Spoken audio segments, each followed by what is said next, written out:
suffering, you know? And this isn't really my line of thinking. This is like Man's Search for Meaning. Viktor Frankl kind of talked about this, and I read that book last year probably when I said this, and I reflected a lot about this honestly when Courtney was going through labor and she had the child, and I was like, holy fuck, like you were going through this absolutely like I've never experienced that much pain in my entire life, and she just remained calm, controlled her breathing, did what she needed to do, changed position when I told her she needed to do, was in the tub, was on the bed, was doing all these things, and was just dialed. She was locked in. Lock in, bro. Lock in. And I just was like, you are suffering, but you are choosing to find meaning in how you handle the suffering, and that makes you so worthy of those suffering, and it's such a beautiful thing to experience. And you know, when life throws some shit at us, you're having this baby. You're not choosing not to have this baby. You're going to go through this pain. You're going to go through the suffering. How are you going to choose to show up? Like I was talking about before, there are things out of your control. What's in your control?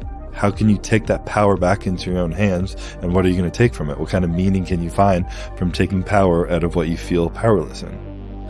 I heard this rumor from a friend that after women give birth, they have a flood of hormones that allows them to color the memory of it so that it's less painful in retrospect. Is this true? Mm-hmm. It's crazy. Fuck, like this is all the nurses. It doesn't happen immediately, but all the nurses were like, give it a few weeks and you'll forget about it. And you're gonna want to do it again. And then Courtney was like, well, after she's like, why the fuck did I do that naturally? She's like, why didn't I just take the epidural? Like that sucked. And then like a month or two ago, she was like, it wasn't that bad. I think I'll do it again like that. And I'm like, are you fucked? That was that bad for me just to be in the room beside you. And her mom was with us too. She's like, we have to go through that again. Courtney's like, it's fine. And I'm like, what the fuck? But it's got to be true. I mean, if you were to go through that much pain, you never want to have a kid again. It must be something that's like just whatever the science is. It makes you just completely forget. It was Andrew Schultz. He talks about it in his new live show. And he the same thing, you know, he's there, stood on the sideline, just being like hopefully useless. Yeah. You know, the cheerleader, I don't think he even got to pinch the traps. And it's like, you got this, honey. Yeah. Good job. And then she gets this flood of whatever, the Men in Black flashy thing, like neurochemically. And it fixes her and changes the way that she feels about it in retrospect. And he's like, I remember.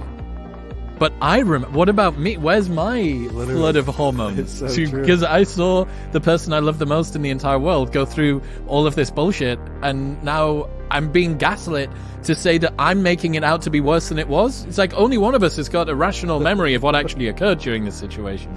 That's hilarious. I've never heard about it before, and now apparently it's not a... I hadn't heard about it either, but the nurses weren't saying it was science. They were just saying, like, you're going to forget, don't worry. It's just going to happen. I was like, damn. Bro. Yeah. Intense shit. Women's minds retconning their own experience of childbirth is wild. I mean, we wouldn't probably have enough people on the earth if they didn't. Yeah. Chris Bumstead, ladies and gentlemen. Dude, I appreciate you so much. I know you're in the middle of prep, so I'm really grateful that we got to have another sit down this year. Me too. I said I wasn't going to do any more podcasts, but here we are. Going to keep tempting you. I stayed awake, so it was an honor. I appreciate you having me back. I appreciate you too, man. Thank you. Thank you very much for tuning in. If you enjoyed that episode, you will love my full-length conversation with the one and only Dr. Mike Israetel right here. Go on.